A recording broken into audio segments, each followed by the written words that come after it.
안녕하세요, 홍시입니다. 오늘은 2026 소나타 D 엣지입니다. 신형 소나타는 8세대 페이스리프트 출시 이후 두 번째 연식 변경 모델로서 신규 트림 신설, 새로운 디스플레이 테마, 기본화된 옵션이 있습니다. 가장 먼저 S트림이 신설이 되었는데요.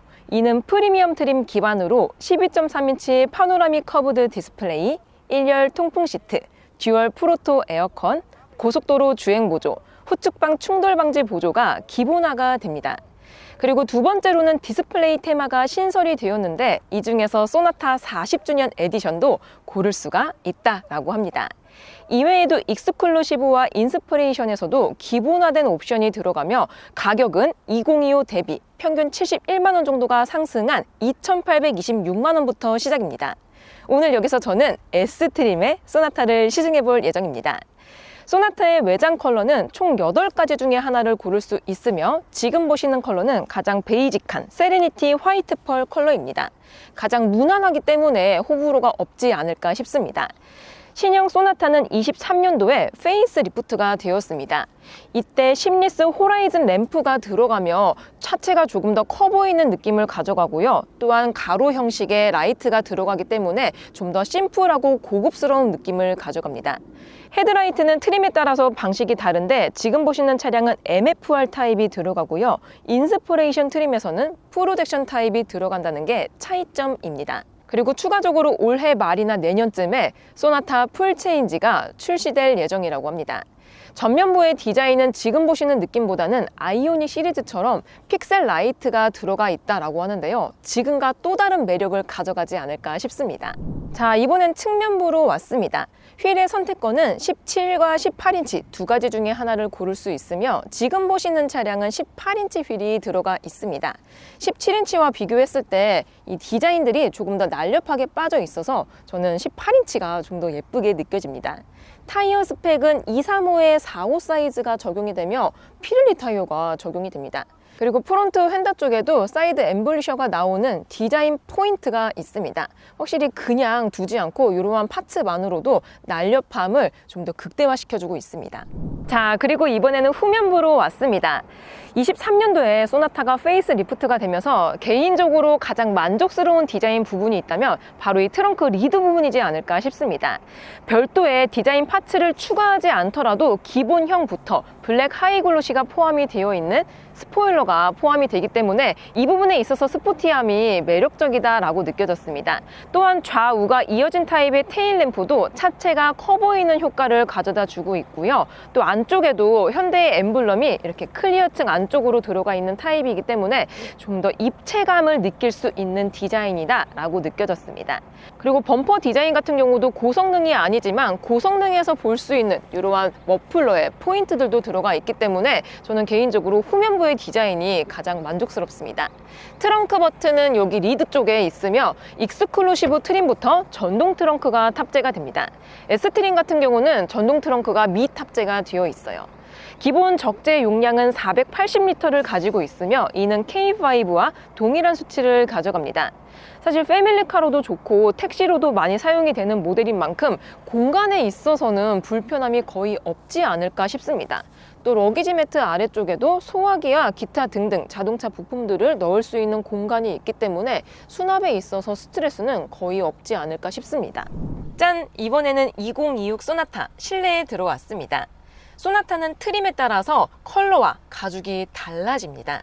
S트림까지는 블랙 원톤의 인조 가죽, 익스클루시브에서는 천연 가죽의 2가지, 인스피레이션에서는 나파 가죽의 3가지가 들어갑니다. 지금 보시는 컬러는 가장 베이직한 블랙 원톤의 인조 가죽이 적용이 되어 있습니다. 사실 유지에 있어서 가장 스트레스가 없는 조합이기 때문에 무난하다라고 느껴집니다. 그리고 실제로 앉았을 때에도 사이드 볼스터와 쿠션감이 나름 짱짱하기 때문에 허리가 아프지 않다라고 느껴집니다. 암레스트 소재 같은 경우는 시트하고 조금 다른 소재가 적용이 되는데요. 그래도 깔끔하게 스티치가 들어가면서 팔을 걸쳤을 때 나름 편안하게 받아주고 있습니다. 앞쪽에는 두구의 컵홀더와 함께 자동차 키를 깔끔하게 수납할 수 있는 공간이 따로 배치가 되어 있습니다. 이외에도 오토홀드 버튼이나 드라이브 모드처럼 주행 중에 사용해야 되는 버튼들은 깔끔하게 배치가 됩니다. 그리고 이 S트림까지는 사실 무선 충전 패드가 없기는 한데 위트림으로 가면은 여기 안쪽에 무선 충전 패드가 들어간다는 것도 특징입니다. 안쪽에는 가변 형식의 충전 포트가 총 2개가 탑재가 됩니다. 그리고 시거잭도 이렇게 깔끔하게 버튼으로 개폐가 되기 때문에 깔끔하게 배치가 되어 있다라고 느껴집니다. 그리고 S트림부터는 이 프로토 에어컨이 기본으로 적용이 되면서 뭔가 풀옵션의 느낌을 가져갈 수가 있습니다. 자, 그리고 이번에는 운전석입니다. 요번에 S트림이 신설이 되면서 풀옵션에서나 볼 수 있을 법한 조합이 이렇게 들어갑니다. 그래서 디지털 클러스터와 인포테인먼트가 들어가기 때문에 운전석에 딱 앉았을 때에는 이거 뭔가 풀옵션이 아닌가 그런 착각이 듭니다. 오히려 요거는 풀옵션을 구매하신 분들에게는 마이너스가 될 수도 있지 않을까 싶어요. 인포테인먼트는 CCNC 운영체제가 들어가 있기 때문에 이렇게 차량에 관한 버튼들이 깔끔하게 배치가 되어 있습니다.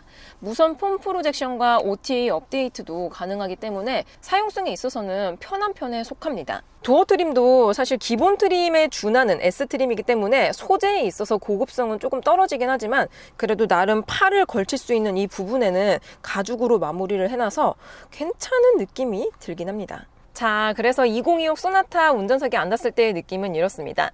사실 이 차량이 시승 차량이 아니고 렌터카라 가지고 뭔가 아주 전형적인 외장 컬러는 화이트에 실내는 블랙이라서 신형 느낌이 안 날 수는 있긴 하지만 그래도 신차입니다. 그리고 이외에도 익스클루시브 트림에서는 원격 스마트 주차 보조와 서라운드 뷰, 후측방 모니터와 후방 주차거리 경고, 후방 주차 충돌 방지 보조가 기본화가 되면서 에이다스가 좀 더 빵빵해집니다. 그리고 마지막으로 최고 트림 인스퍼레이션에서는 나파 가죽 시트와 메탈 페달이 기본으로 적용이 때문에 디테일에 좀 더 신경을 쓴 느낌이 듭니다. 근데 사실 가성비 있게 타시려면은 저는 신규 트림 S트림도 괜찮은 선택지가 되지 않을까 싶습니다. 자, 이번에는 2열로 자리를 옮겨봤습니다. 일단 공간을 보자면은 제 1열 시트를 운전 시트 포지션으로 잡았을 때 레그룸은 2뼘이 나오고 있고요. 헤드룸도 주먹 2개 정도가 나오고 있습니다.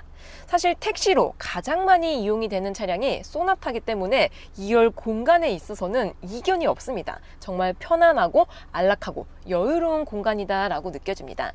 일단 2열 시트 같은 경우는 따로 리클라이닝이 진행이 되지는 않지만 기본적인 각도 자체가 편안하게 누울 수 있게 세팅이 되어 있어서 편안합니다. 편안해요. 그리고 옵션 상태를 보면은 S트림 기준으로 전방에 에어벤트와 함께 충전 단자가 깔끔하게 배치가 되어 있습니다. 다만 독립 공조 시스템은 아니기 때문에 온도는 따로 조절은 할 수는 없어요. 그래도 충전 포트가 깔끔하게 2개가 배치가 되어 있기 때문에 충전에 있어서 스트레스는 없지 않을까 싶습니다. 그리고 이외에 편의 옵션은 없습니다. 추가적으로 옵션을 넣지 않으면 2열 열선은 포함이 되어 있지 않습니다. 그래서 개인적으로 패밀리카로 운영하실 분들은 위트림으로 가시거나 옵션을 조금 추가하시는 걸 추천드립니다. 자, 그럼 시승을 나가볼게요. 고! 짠! 저는 2026 소나타 D 엣지를 타고 도로에 나왔습니다. 제가 시승 중인 차량은 2.0 가솔린 자연흡기 엔진의 S트림, 그리고 휠은 18인치 사양입니다. 일단 첫 주행 감각은 자연흡기 가솔린 엔진이 들어가 있다 보니까 지금처럼 일상 구간을 주행했을 때에는 굉장히 부드럽고 굉장히 나긋하고 조용하게 주행을 해줍니다. 언뜻 느끼면 전기차인가? 라고 생각이 들 정도로 조용하고 차분한 주행감을 가지고 있습니다. 일단 오랜만에 제가 세단을 탔는데요. 여타 다른 크로스오버나 SUV들하고 비교했을 때 세단만이 가져가는 안정감이 있습니다. 그리고 시트 포지션도 SUV들하고 비교했을 때는 약간 낮은 편에 속하긴 하지만 그렇다고 운전이 불편하거나 불안할 정도의 그런 높이는 아니다라고 느껴집니다. 사이드미러 사이즈도 큰 편이 아니기는 하지만 사각지대 보완을 잘 해주는 형태로 들어가 있습니다. 그리고 후방 유리가 살짝은 눕혀져 있는 형태이긴 하지만 실제로 운행했을 때 후방 시야도 꽤나 쾌적한 편에 속한다 라고 느껴집니다. 자, 이번에는 정숙도를 체크해 보겠습니다. 현재 시속 80km로 주행하고 있고요. 이랬을 때 데시벨을 측정해 보면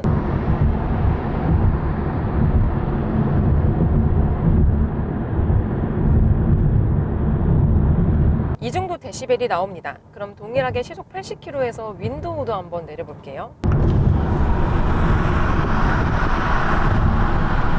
오늘 날씨가 좋아요. 이제 윈도우를 닫아보겠습니다. 윈도우가 닫히는 느낌은 평이한 수준이긴 한데 현재 S트림 기준으로 1열까지는 이중접합 차음 유리가 적용이 됩니다.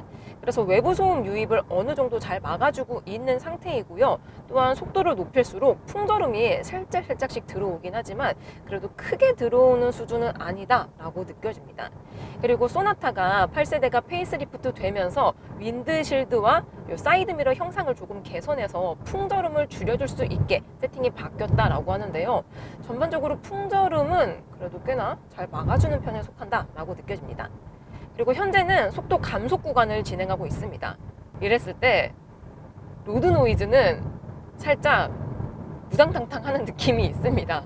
일단 저는 가장 큰 인치수인 18인치 사양의 소나타를 시승하고 있습니다.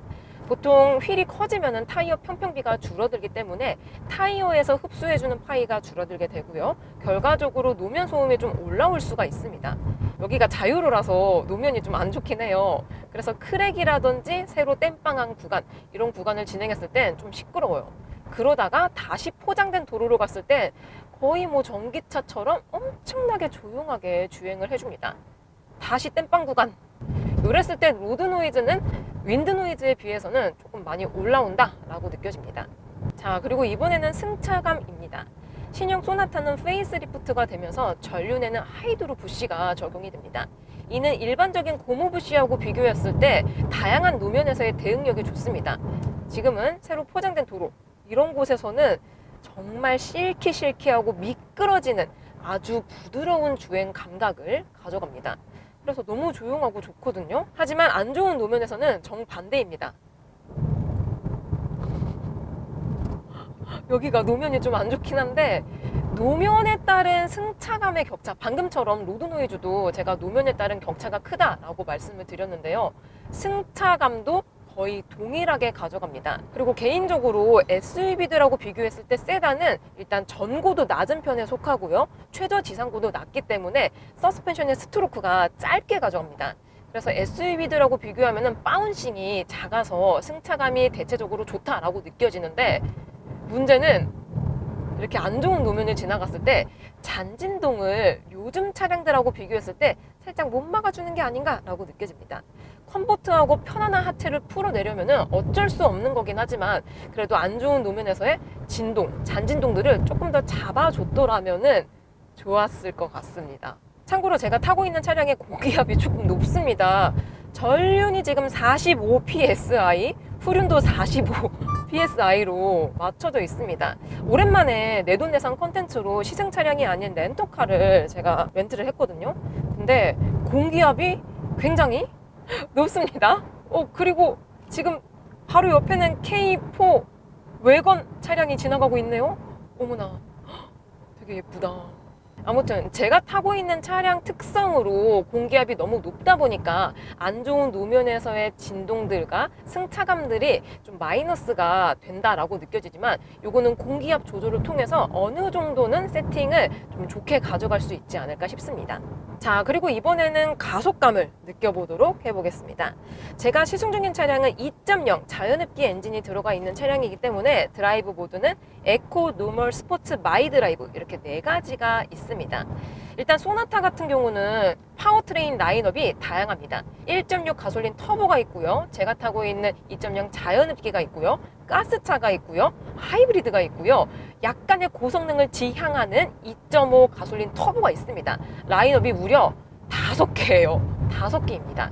저는 그 중에서 어떻게 보면 가장 마일드하다라고 볼 수 있는 2.0 가솔린을 타고 있는데요.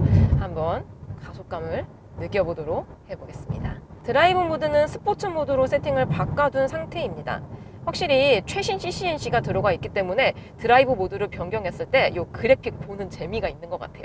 자, 그럼 속도를 조금 낮춘 후에 저속에서 고속으로 풀악셀! 이 우랑찬 엔진은 방금 6000rpm에서 변속되었습니다. 방금 또 한 5900쯤에서 변속이 되었거든요. 고RPM을 굉장히 적극적으로 가져가 주고 있습니다. 이게 바로 NA 자연흡기 엔진의 매력이죠. 요즘 차량들은 사실 터보차저가 다 달려 있어서 이 가속되는 느낌 그리고 엔진의 회전 질감이 다릅니다. 근데 제가 오랜만에 자연흡기 엔진이 들어가 있는 차량을 타서 그런지 기분이 좋아요. 기분이 좋습니다. 굉장히 자연스럽고 이질감 없이 부드럽게 속도를 끌어내주고 있습니다. 그래서 소나타 2.0은 누 2.0 자연흡기 가솔린 엔진의 자동 6단 미션 조합으로 160마력의 20토크의 힘을 발휘합니다.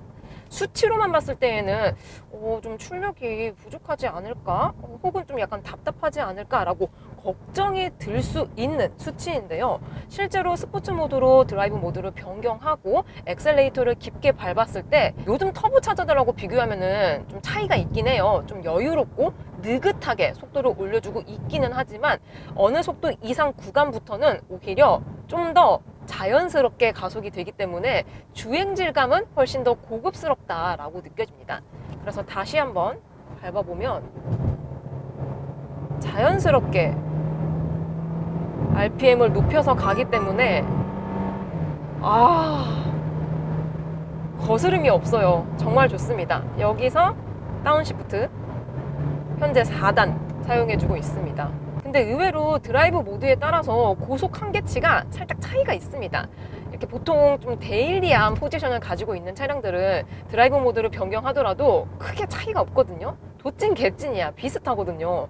근데 2.0 기준으로 봤을 때 드라이브 모드를 변경하게 되면은 고속 한계치를 좀 다르게 가져간다라고 느껴지거든요. 여기서 다시 드라이브 모드를 노멀 모드로 변경을 해볼게요. 아까랑 비슷한 속도로 가보겠습니다. 업시프트. 뭔가 고속 한계치를 좀 차등을 둔 것 같다라는 느낌이 있어요. 그래서 이게 미션이 자동 6단이 들어가 있다 보니까 이거 고속 한계치 너무 부족할 것 같아 라고 걱정이 드는데 실제로는 그 정도의 수치는 아니다. 그리고 한국 도로는 다들 아시겠지만 달릴 수 있는 도로가 없습니다. 그래서 표준 속도 이내에서는 사실 문제 없이 평화롭게 탈 수 있지 않을까 싶습니다. 현재는 일반 도로에 진입을 했기 때문에 드라이브 모드를 에코 모드로 변경을 해놨습니다. 이랬을 때에는 또 이 엔진룸에서 뚫고 들어오는 진동이라든지 소음이 거의 안 들어오기 때문에 진짜 그냥 뭐 하이브리드라든지 전기차를 탄 것처럼 굉장히 정숙해요. 자, 이번에는 좁은 유턴 구간에 진입을 해서 신형 소나타의 조향감도 살펴보도록 해보겠습니다. 정말 제가 오랜만에 풀 옵션이 아닌 차량을 시승을 해봅니다. 그래서 당연히 좀 오면은 막 360도 어라운드 보여드리고 해야 되는데 그 옵션이 없어서 살짝은 아쉽네요. 살짝 아쉽습니다. 그래도 지금처럼 이렇게 핸들을 트는 방향 쪽으로 이 가이드를 컬러로 표현을 해주고 있긴 하거든요. 그래서 운전을 어느 정도 하시는 분들은 사실 이 정도 옵션만으로도 편안하게 사용하실 수 있지 않을까 싶습니다. 자, 가보겠습니다. 한 번에 갈 수 있을 것인가? 갈 수는 있다. 근데 뭔가 약간 아슬아슬했다. 전반적으로 세단 같은 경우는 SUV들하고 비교했을 때 전장이 살짝 깁니다. 즉 휠베이스와 차체 길이 자체가 좀 더 긴 편에 속하기 때문에 방금처럼 좁은 구간을 한 방에 유턴하기란 쉽진 않거든요, 솔직히. 근데 소나타 정도면은 방금처럼 좁은 유턴 구간에서 좀 아슬아슬하긴 했어요. 아슬아슬하긴 했어도 한 방의 유턴은 가능하다입니다.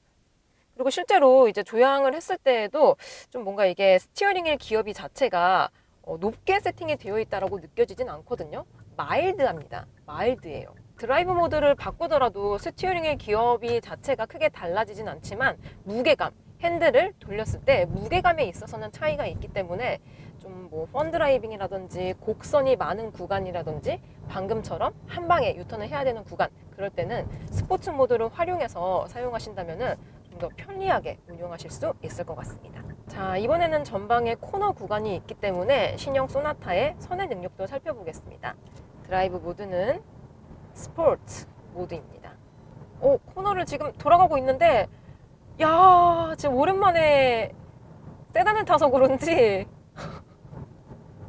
언더스티어가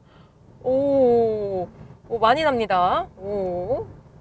전륜 기반이라서 뭐 어쩔 수 없죠. 그리고 휠베이스와 전장도 길기 때문에 어쩔 수 없는 상황인 것 같긴 하지만 뭐랄까 좀 쫀쫀하고 날렵하고 예리한 코너링을 기대를 하시면은 안 될 것 같아요. 안 될 것 같습니다. 다만 이제 전고라든지 최저 지상고가 낮은 만큼 롤링은 컴포트하고 편안한 하체를 지향하고 있는 차량들 중에서는 그래도 비교적 안정감을 느낄 수 있는 세팅이다 라고 느껴졌습니다. 자, 그럼 여기서 급조양도 한번 해볼게요. 먼저 좌측입니다. 급조양을 했을 때 저 오버 액션 아니에요.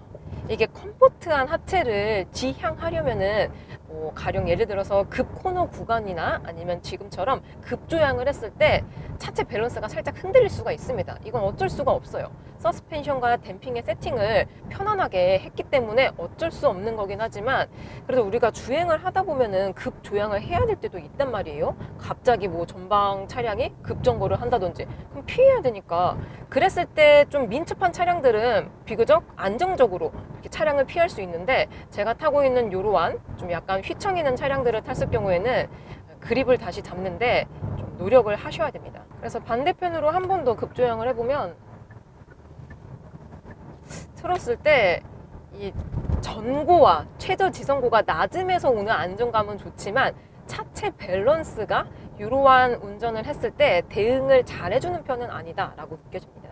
자, 그리고 이번에는 주행보조 기능을 사용해 보겠습니다. 2026 소나타는 S트림이 신설이 되면서 S트림은 고속도로 주행보조가 기본화가 됩니다. 그래서 지금처럼 별도로 옵션을 추가하지 않더라도 스마트 크루즈 컨트롤 들어가 있습니다. 그래서 앞차와의 차간 거리 그리고 속도 조절, 핸들 보조, 차선 보조 지원을 해주고 있습니다. 현재는 마침 또 약간 곡선이 있는 구간을 주행하고 있는데요.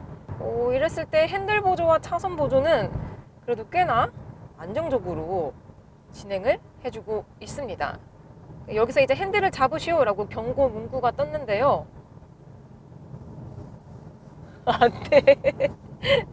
네, 이렇게 토크 방식이 들어갑니다. 현행 소나타는 23년도에 페이스 리프트된 모델이고 여기서 이제 거듭된 연식 변경이 거치고 있습니다. 즉 소프트웨어나 하드웨어적으로 봤을 때 완전히 신형 느낌이 아니기 때문에 신규 옵션에 있어서는 살짝의 아쉬움이 있기는 합니다. 요거는 뭐 나중에 추후에 풀체인지가 되었을 때 그립 감지 시스템으로 변경이 되지 않을까 싶습니다. 자, 그리고 이번에는 음성인식 시스템을 사용해 보겠습니다. 버튼을 누르면 되고요. 내일 미세먼지 농도 알려줘. 내일 구산동의 미세먼지 농도는 계속 보통이고 초미세먼지도 계속 보통이에요. 오, 날씨를 알려주는 게 아니고 사용자가 질문한 것만 답변을 깔끔하게 해주고 있습니다. 아주 좋아요. 그러면은 차량 제어에 대해서도 한번 물어보겠습니다. 나 추워. 공조와 열선 설정을 변경할게요. 제가 뭐 히터를 틀어줘, 열선을 뭐 3단으로 틀어줘 이렇게 말한 게 아니고 추워 라고 말을 했더니 따뜻하다고 느낄 수 있는 세팅으로 바꿔줍니다. 근데 좀 약간 극단적이야. 막 3단이고 다시 나 더워. 공조와 통풍 시트 설정을 변경할게요. 되게 극단적이다. 어머머머머, 어머머머. 되게 극단적이네요. 막 열선 3단계 틀고 막 통풍 3단계 틀고 막. 오, 그렇습니다. 그럼 한 번 더. 목 감기에 좋은 음식 추천해줘. 검색된 장소가 없습니다. 다시 말씀해주세요. 나 우울해. 이해하지 못했어요. 취소! 또 간만에 저의 말귀를 잘 못 알아듣는 음성인식 시스템을 만났네요. 그렇습니다. 자, 마지막으로 연비 정보입니다. 현재 제가 시승하고 있는 2.0 가솔린의 18인치 조합으로 리터당 복합 연비는 12km가 나온다라고 합니다. 현재 저는 70km 정도 주행을 한 상태이고요. 막히는 도로 5, 고속 주행 5, 딱 5대5 반반 했을 때 트릭 컴퓨터상 연비는 세상에 리터당 12.1km가 나오고 있습니다. 오랜만에 복합 연비와 가장 가까운 실 연비를 가진 차량이지 않나 싶어요. 그리고 여기서 약 66만 원을 추가하게 되면은 1.6 가솔린 터보 엔진을 변경할 수가 있는데요. 2.0 가솔린에 비해서 연비가 조금 더 높게 나옵니다.